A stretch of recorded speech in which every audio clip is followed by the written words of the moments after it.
অবশেষে চিকিৎসাধীন অবস্থায় মারা গেলেন সীতাকুণ্ড বোটানিক্যাল গার্ডেন ও ইকো পার্কের ভেতর থেকে গলাকাটা অবস্থায় উদ্ধার হওয়া 7 বছরের শিশু ইরা।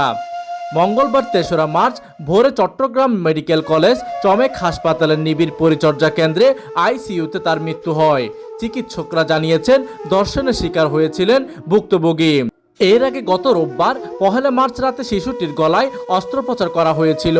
সোমবার 2রা মার্চ তাকে ওয়ান স্টপ ক্রাইসিস সেন্টারে ওসিসিতে নেওয়া হলে তার শারীরিক অবস্থার অবনতি ঘটে। পরে তাকে পুনরায় নাক কান গলা ইএনটি ওয়ার্ডে স্থানান্তর করা হয়।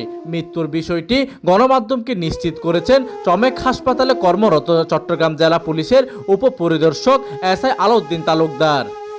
এইদিকে এই ঘটনায় গত 1 মার্চ রাতে শিশুটির মা বাদী হয়ে সীতাকুণ্ড থানায় একটি মামলা দায়ের করেন। থানার ভারপ্রাপ্ত কর্মকর্তা ওসি মহিদুল ইসলাম গণমাধ্যমকে জানান, অজ্ঞাত পরিচয় আসামিদের বিরুদ্ধে অপহরণ ও হত্যা চেষ্টার অভিযোগে মামলাটি করা হয়েছিল, যা এখন হত্যা মামলায় রূপান্তরিত হবে বলে তিনি গণমাধ্যমকে বিষয়টি অবগত করেন।